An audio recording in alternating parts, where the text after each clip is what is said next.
I'm in a beach bar in Brazil with 100 or so digital nomads and entrepreneurs, and I'm going to walk around and ask them what they do to make money from this beach.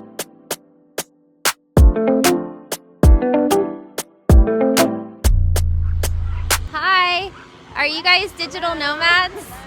Can I just ask you a couple questions about how you became digital nomads?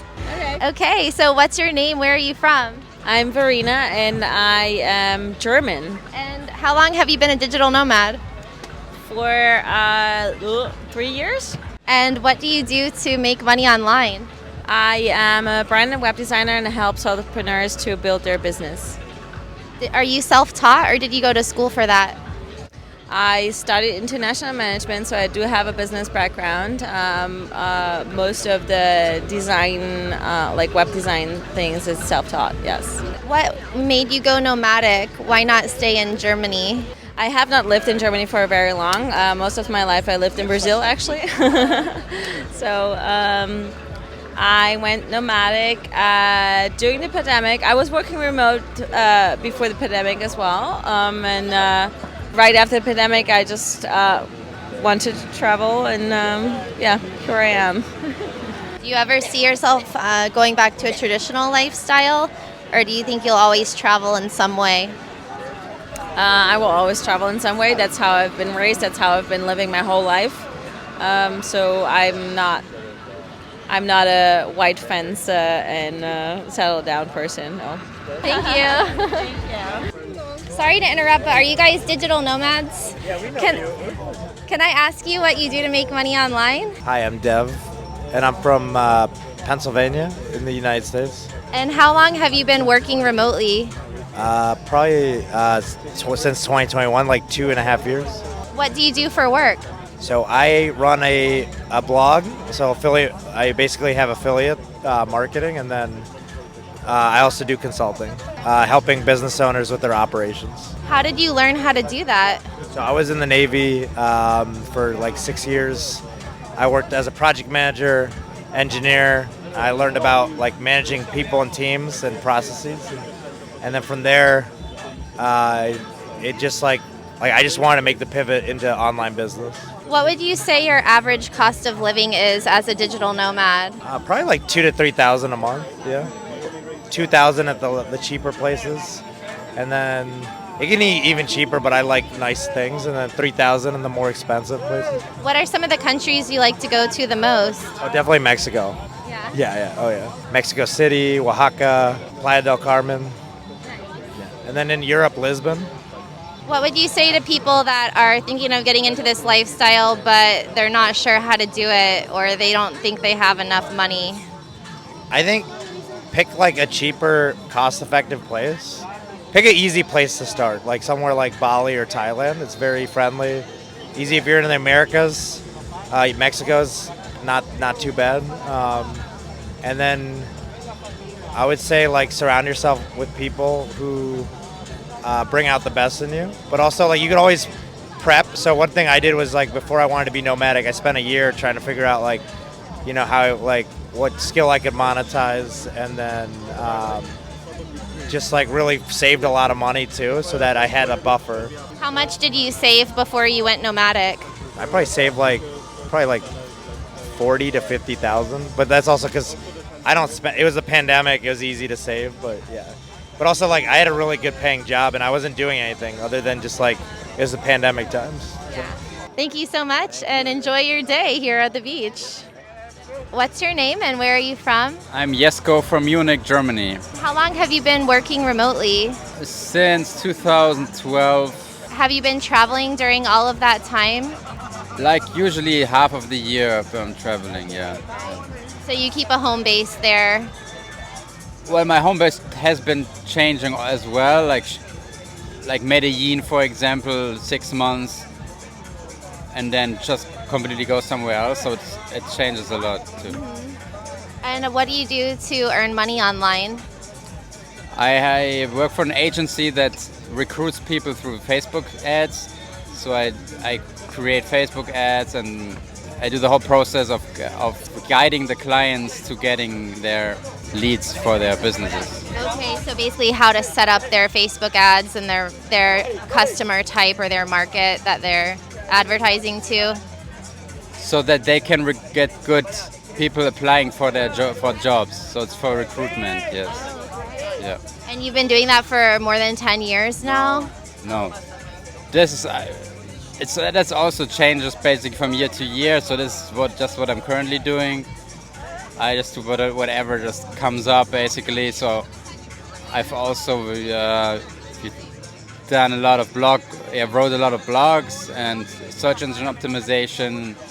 Also, I produced a movie, and also like there was in the cinema, so all kinds of things. That is so cool. What do you think are the core skills that make you successful as a digital nomad? Well, definitely the networking is important if you're a freelancer, so that people know you and what you offer. So then a good network just helps that you know, how to get new clients if you're in this industry. And so traveling definitely helps to strengthen that network. Of course, just to keep learning new skills, just educating yourself with just the new technologies. Yeah. Do you use any sort of courses or online learning platforms, or do you just kind of use YouTube tutorials and things like Google? Yeah, I used to do Udemy courses, but for some reason it's been a long time. Like YouTube is providing a lot of strong content, so I've been relying mostly on that. Do you have any kind of passive income that comes in to help pay the bills, or do you mostly work per hour or per project? Yeah, I have some digital products. Like I wrote books. I'm coming out with a video course also next year. I have a rental property, but it's not something I can live from. Yeah. Awesome. Well, thank you so much for your time. Hi. What's your name and where are you from? Hi, I'm Sergio Sala. I'm from Mexico. And how long have you been a digital nomad? Close to 10 years now. How did you start out in this lifestyle? What were you doing for work? I started as an architect, but then I learned to do websites, so I became a web designer. Then I started writing about my life because I started traveling, and then I became a blogger. And for blogger, I became a YouTuber, and this is my full-time job now. How did you go from being an architect to blogging? That's a long story, but it's just following what I thought it was great for me and following my creativity. And at the end, everything is combined because YouTube, for me, because I review city guides around the world, basically it's architecture and creativity all together, you know? And when you first got started out, that was more than 10 years ago? Yeah. What was your monthly income back then, and where did you go to be able to afford this lifestyle? Wow. Yeah, at the beginning, I had to go I started in Lima, Peru, actually, and I was doing more social projects and things like that, so I didn't have to spend that much money. But eventually, I get more clients, and I started to charge more as a freelancer. Started to get better places, and one of the best places was Chiang Mai. Spent a year there, so you don't have to spend there that much, so you can live there longer. I stayed almost a year and something there. Do you know what you spent in that year to live there? That is a good question, but it was so cheap. I mean, I don't know, like 800 to 1,000 top per month, you know? And what was your cost of living in Mexico when you left?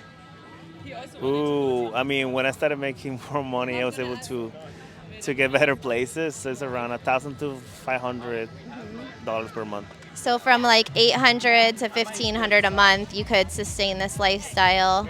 You've done city guides in a lot of different cities. What is some place that surprised you that you really enjoyed? I mean, the most recent one, I just came from Fukuoka, Japan, which is the last video that I just published. And it was first time in Japan, and realizing that Japan is a great place for digital nomads, it just blew my mind, and I want to go back probably next year. How was the internet there? Because last time I was in Japan, it wasn't that good. It's so great right now. Like there's a lot of co-working spots. It's a very, at least Fukuoka, it's a whole startup community, so they focus on great Wi-Fi speed. Nice. So what kind of person would you recommend this lifestyle for? Any encouraging words or advice for people that are thinking about doing it? anyone, just follow your intuition. If you feel like you want to do what we do and live everywhere, I mean, there's so many options right now. The online skills that you just need to learn online skills and find a way to make it work for you and slowly travel. You know, it takes time. It takes to get used to this thing. It's not a vacation. That's what I tell people. It's a different way of life. It's a digital nomad life. Do you think that the most important skills you've acquired in this lifestyle are more technical skills or maybe more soft skills? I think you need a bit of both, you know, but I think, to be honest, I think technical to make it work, start making money out of it. But soft skills is more when you start exploring the cities, understanding the community and things like that. Is there anything that you've struggled with in this lifestyle? Saying goodbye to people because we're moving all the time, and it's nice to have things like this, like the Nomad Cruise, because you get to see people that you haven't seen in a while. But that's the only thing. Like, it's a great lifestyle, but we are moving all the time. It's just hard to know that you won't see them for that long, you know. Well, thank you so much, Sergio. It was so good to see you here on this beach, and enjoy the rest of your cruise. Thank you, Kristin. It's the first time we saw each other in person. So it's nice. I know. It's good to meet in person. Subscribe to Sergio's channel. Yes. Hello, and what is your name? Where are you from? My name is Dina. I am from California. Okay. And how long have you been in this lifestyle? Probably about 2 years. What were you doing for work before you started, and do you do the same thing now? I do the same thing. I was a clinical psychologist, so I'm still a clinical psychologist. I just do everything remotely now. Okay. Is there anything you've changed about your business since being a nomad and being here in Brazil? Some of the hours I work are a little different because I do work U.S. hours. So, and then just doing everything via Zoom, whereas before I was working with clients in person. Okay. What type of billing systems or software do you use to do your job? That's a good question. The billing system is through the agency where I work, so they take care of all of that. So you're still a California tax resident and U.S. tax resident, I guess? Yes, I am. Do you ever go back to California to visit, or do you have a home base there? I have a home base in California, so I spend quite a bit of time there, but it varies by year. But it can be anywhere from a month that I'm there to 6 months. Were you apprehensive about anything before getting into this lifestyle, or did you feel really comfortable? Well, I think I transitioned in slowly. So I was more comfortable doing that, and then building community helped to kind of ease that apprehension. And have you found a lot of community here with Nomad Cruise and Nomad Base? Yes, I have, and with other communities as well, but that's kind of where it started from and branched out. How many cruises have you been on so far? This is my 5th. Wow. Yes. Amazing. Who would you recommend Nomad Cruise for? For people that are interested in this lifestyle or who are also looking for community and who travel a lot. Thank you so much, Dina, and enjoy the rest of your time in Brazil. Thank you, Kristin. I always love talking with digital nomads about how they got started in the lifestyle and how they make money online. If you do too, then please consider subscribing to my channel and click over here for more videos talking with people about how they got into the digital nomad lifestyle.